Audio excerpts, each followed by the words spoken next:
प्रकार के study take channel में ट्यूरिंग मशीन के आज के लेक्चर में हम एक और एग्जांपल लेते हैं जो थोड़ा सा डिफरेंट है। Representation by the Turing machine with the help of transition diagram. इससे लास्ट लेक्चर में हमने कराया था with the help of transition table, अब हम बता रहे हैं with the help of transition diagram. यदि आपको डायग्राम दिया हुआ रहता है तो आप किस तरीके से मशीन को रीड आउट करोगे। तो ये स्क्रीन पे आपका जो एग्जांपल दिखाई दे रहा है ये KLP मिश्रा बुक का है, पेज नंबर 282। इम्पोर्टेंट क्वेश्चन है, इसको ध्यान से समझिएगा। स्टेट दी हुई हैं Q1, Q2, Q3, Q4, Q5 and Q6। Q6 final state है and Q1 is the initial state. Arrow के ऊपर ट्रांजिशन दिए हुए हैं 0XR। अब आप ये देखिए यहाँ पर जैसे 0XR यदि लिखा हुआ है तो इस 0XR का मतलब क्या हुआ। 0XR में 0 आपका आउटपुट है, सॉरी 0 इनपुट, मिडिल वाला आउटपुट एंड R मतलब डायरेक्शन, राइट और लेफ़्ट। जो रीडिंग एड की डायरेक्शन होगी या तो लेफ़्ट में होगी या राइट में होगी, राइट। तो यदि हम इसको रीड आउट करें इतने पोर्शन को, Q1 स्टेट पर कोई भी मशीन 0 इनपुट लेती है तो X आउटपुट हुआ, स्टेट Q2 हुई और राइट शिफ्ट रीडिंग एड को कर दिया। ठीक है, इस तरीके से हम रीड आउट इसको करेंगे। अब इस क्वेश्चन में जो स्ट्रिंग दी हुई है उस स्ट्रिंग की हम बात करें, स्ट्रिंग है आपकी 0011। स्ट्रिंग दी हुई है 0011 के लिए हमें मूवमेंट दिखाना है। तो इसको आगे बढ़ते हैं। यदि मैं इसकी बात करूं 0011 तो स्ट्रिंग मैंने लिख ली। अच्छा, ट्रांजिशन डायग्राम में आप स्टेट को नीचे लिखोगे, इनपुट के नीचे। तो कोई भी यदि Q1 स्टेट है तो Q1 स्टेट में मैंने क्या किया, इसको नीचे लिख दिया। तो हम यहाँ पर यदि हम देखें तो Q1 स्टेट 0011 B हमने इसलिए लगा दिया ब्लैंक, आप अभी लगा सकते हो और बाद में भी लगा सकते हो, कोई प्रॉब्लम नहीं है। B stands for blank. Q1 में 0 लिया तो Q1 में 0 के लिए आपके पास में आउटगोइंग एरो Q1 से 2 ही हैं। एक तो आउटपुट है Q1 से Q2 और दूसरा आउटपुट जा रहा है आपका Q1 से Q6। अब आपको इनपुट देखना है, इनपुट हमें 0 चाहिए तो 0 वाला इनपुट है आपका Q1 से Q2। ठीक है, Q1 से Q2 पे आप 0 के थ्रू जा रहे हो तो ये आपका आउटपुट आ जाएगा। अब बात आएगी आपकी 0 इनपुट पर Q1 से 0 लिया तो स्टेट Q2 हुई, X आउटपुट हुआ और राइट शिफ्ट हो गया, रीडिंग एड को राइट शिफ्ट कर दिया। ठीक है, तो अब हम यहाँ पर करेंगे 0XR। तो इस वाली सिचुएशन में आप देखिए क्या हो गया, इसका आउटपुट राइट शिफ्ट हो गया, Q1 से Q2 स्टेट हो गई और रीडिंग एड आगे वाले 0 को रीड आउट करेगा, स्टेट Q2 की, राइट। अब इस Q2 पर अब मैं क्या देखूँगा, अब इस Q2 स्टेट पर 0 इनपुट लिया। अब Q2 कहाँ है आपकी, Q2 स्टेट ये रही। Q2 स्टेट पर आप 0 के लिए देखोगे तो there are 3 possible path from Q2। Two are the self loop and one is another that is to Q3। Self loop एक इनपुट Y से है, एक इनपुट 0 से है और एक Q3 पर जा रहा है with the help of input 1। तो हमें क्या चाहिए यहाँ पर, हमें जो चाहिए 0 चाहिए। 0 के लिए आपके पास में 00R यही सेल्फ लूप लेगा। स्टेट कोई चेंज नहीं होगी क्योंकि सेल्फ लूप है। आउटपुट भी सेम 0 इनपुट 0 आउटपुट और राइट शिफ्ट कर देंगे। तो वही चीज़ हमने यहाँ पर ये कर दिया 00R। ठीक है, इसके बाद Q2 स्टेट पर 1 के लिए 1/L, देन Q3 पर चले जाओगे आप 1/L से, तो ये Q3 स्टेट हो गई। Now Q3 0। Q3 पर आउटगोइंग एरो 2 हैं आपके, एक तो XXR आ रहा है आपका और एक आपका नीचे आ रहा है डेट इज़ 00L। ठीक है, 2 आ रहे हैं Q3 से। तो 0 से हमें लेना है तो हम Q4 की तरफ मूव करेंगे। Q3 से 0 लिया तो 00L, left move, 0 output and state is Q4। Now Q4X आप देख रहे हो वापस आप Q1 पर जा रहे हो, Q4 से वापस Q1 पर जा रहे हो तो Q4X से थ्रू आप वापस जाओगे तो Q1 स्टेट हो जाएगी then output is x and right move. now Q1 0 से अगेन वही रिपीटेशन हो जाएगा, देन Q2 पे पहुंचोगे आप 0XR से, फिर Q2 पे 1 आएगा, फिर Q2 पे 1 लेते ही आप y/r को फॉलो करोगे 1/l Q2 पर जैसे ही आप 1 को लोगे, Q2 पर 1 लेते ही 1/l को आप लोगे, ठीक है। 1/l के बाद में आप Q3 पर पहुंच जाओगे, देन Q3 से y पर आप सेल्फ लूप लोगे y/l, ठीक है ना, y/l, राइट। y/l से आप कहाँ पहुंच गए, लेफ़्ट मूव हो गया, y की जगह पर y ही रहा और Q3 state same as it is रही।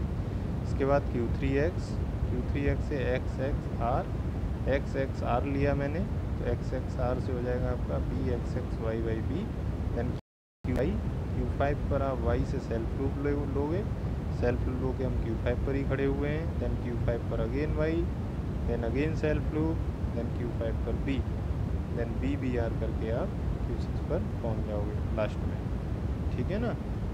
जैसे ही आप BBR करके Q6 पर पहुंच जाओगे, ठीक है। तो यहाँ पर हम देखते हैं कि हम यहाँ पर अब स्टॉप कर जाएंगे, तो Q6 पर जैसे ही हमें B मिलेगा, Q6 हमारी चूँकि फाइनल स्टेट है और ना ही यहाँ से कोई आउटगोइंग एरो है, तो अब हम यहाँ पर स्टॉप कर जाएंगे। तो ये आपका एक सिंपली एक मूवमेंट जो मैंने आपको समझाया है कि ट्रांजिशन यदि डायग्राम दिया हुआ है तो उसको देख के आप किस तरीके से मशीन को मूवमेंट चलाओगे। तो ये आपका स्ट्रिंग कोई भी हो सकती है, एग्ज़ाम में हो सकता है 2 मार्क्स 3 मार्क्स 5 मार्क्स तक ये क्वेश्चन आ जाए, कोई भी स्ट्रिंग दे दे, कोई भी ट्रांजिशन डायग्राम दे दे, और ये देख के आपको मूवमेंट आता है या नहीं आता है, तो आप इस तरीके से कर दोगे। तो ये दो जो क्वेश्चन मैंने बताए हैं, लास्ट लेक्चर में बताया था ट्रांजिशन टेबल वाला, और अभी जो बताया ट्रांजिशन डायग्राम वाला, ये हो सकता है मे बी इनमें से आ जाए, बट नेक्स्ट लेक्चर में जो हम कराएंगे अब डिजाइनिंग ऑफ ट्यूरिंग मशीन, वो बहुत ही ज़्यादा इम्पोर्टेंट है, उसको हम आगे देखेंगे। यदि मैं बात करूँ नेक्स्ट आपका एक्सेप्टेबिलिटी ऑफ स्ट्रिंग, एक और क्वेश्चन है इसमें, पेज नंबर 284, केल्विन मिश्रा का ही क्वेश्चन है, आप बुक ओपन करके देख सकते हैं। Consider the Turing machine M described by the transition table given in table below. Describe the processing of 011, 0011 and 001। ये तीन आपकी स्टेट दी हुई हैं, स्ट्रिंग दी हुई है, सॉरी। तीनों स्ट्रिंग के लिए मेरे को क्या करना है, ये शो करना है कि ये तीनों स्टेट को आपकी ट्यूरिंग मशीन जो दी हुई है टेबल में, ये फॉलो करती है या नहीं कर रही है, एक्सेप्ट कर रही है या रिजेक्ट कर रही है। तो एक्सेप्टेबिलिटी आपकी मैं पहले ही बता चुका हूँ किस पर डिपेंड करती है। एक्सेप्टेबिलिटी मीन्स ये होता है कि आपकी स्ट्रिंग भी रीड आउट हो जाए, प्लस मशीन जहाँ पर स्टॉप करती है वो आपकी फाइनल स्टेट होनी चाहिए, ठीक है। इनमें से यदि कोई भी केस नहीं होता है तो वो फिर हॉल्ट वाली सिचुएशन आ जाएगी, ठीक है। तो पहली स्टेट की हम बात करते हैं, टेबल दिया हुआ है ट्रांजिशन टेबल 011। सबसे पहले Q1 स्टेट से ही हम शुरू करेंगे, बिकॉज Q1 आपकी इनिशियल स्टेट है पहली बार। तो Q1 से 0 लिया मैंने, तो Q1 से जैसे ही आप 0 लोगे, Q1 से 0 लोगे तो Q1 से 011, तो Q1 0 आप देखोगे टेबल के अंदर 0XR Q2, 0 पर जैसे ही मैंने देखा तो XR Q2, तो X आउटपुट राइट मूवमेंट हो जाएगा इसका, ठीक है, और स्टेट Q2 हो जाएगी। अब Q2 पर 1 आपका YL Q3, तो ये कंडीशन बनती है आपकी, लेफ्ट मूव कर देंगे, स्टेट Q3 हो जाएगी। देन अगेन Q3X आपका XR Q5, then right move, state is Q5, ठीक है। इसके बाद आता है आपका XR Q5 के बाद में Q5Y। Q5 पर आप Y के लिए देखेंगे तो आपका दिया हुआ है YR Q5, then again right shift and state is only Q5। Now Q51 there is no transition given here. Q51 के लिए यहाँ पर कोई भी ट्रांजिशन गिवन नहीं है, इसलिए हम यहाँ पर क्या करेंगे, मशीन को रोकना पड़ेगा, रुक जाएगी, ऑटोमेटिकली ही स्टॉप हो जाएगी। अब रुकी है तो इस समय स्टेट क्या है हमारी Q5।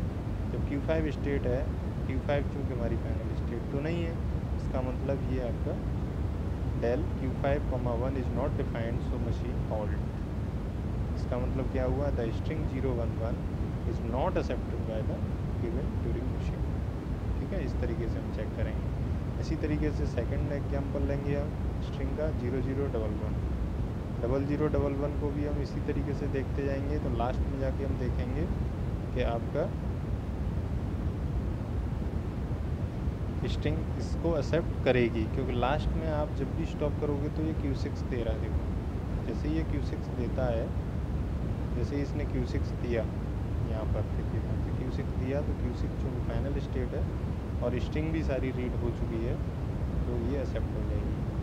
थर्ड स्ट्रिंग की बात करें तो 001 की बात करें तो Q1 001 से ही हम शुरू करेंगे। Q1 0, देन XR Q2, फिर Q2 0 हो जाएगा, देन 0R Q2 हो जाएगा, Q2 1 पे YL Q3, then Q3 0, 0L Q4 given है, तो 0L Q4। ठीक है ना। अच्छा, इसमें जब हम मूवमेंट चलते हैं ना, तो विशेष तौर पे एक चीज़ ध्यान रखनी है आपको। जैसे 0L Q4 चला तो पहले आप इनपुट कीजिएगा, आउटपुट रखिए। स्टूडेंट ज़्यादातर गलती करते हैं। जैसे 0L Q4 है यहाँ पर, Q3 0 पर 0L Q4 है, तो पहले 0 की जगह 0 रखिए। और फिर लेफ़्ट मूव का मतलब ये हुआ स्टेट की आप पोजीशन लेफ़्ट से काउंट कर लीजिए कि किस पोजीशन पर है, 1 2 3 4 5 कौन सी पोजीशन पर है। तो लेफ़्ट होने का मतलब हुआ उसकी पोजीशन एक कम हो जाएगी, -1 हो जाएगी, और राइट का मतलब है +1 हो जाएगी। ठीक है ना। तो इस तरीके से हम इसको करते हैं। तो लास्ट में हम यहाँ पर क्या करेंगे, ये Q2 स्टेट पर रुक रही है, तो Q2 चूँकि हमारी फाइनल स्टेट नहीं है, इसलिए आपकी ये भी स्ट्रिंग एक्सेप्ट नहीं होगी, मशीन आपकी हॉल्ट हो जाएगी। ठीक है ना। तो इस तरीके से एक जो स्ट्रिंग है 0011 केवल वही एक्सेप्ट हो रही है, बाकी फर्स्ट और थर्ड ये दोनों ही स्ट्रिंग आपकी रिजेक्ट हो रही हैं, मीन्स हॉल्ट हो गई है। तो ये आपका इस तरीके का एग्जाम में क्वेश्चन पूछ सकता है, तो इसकी आप प्रैक्टिस कर लीजिएगा। राइट। नेक्स्ट अभी हम चलेंगे अगला lecture designing of Turing machine की ओर चलेंगे। वो बहुत इंपॉर्टेंट है, बहुत ही ध्यान से देखना है।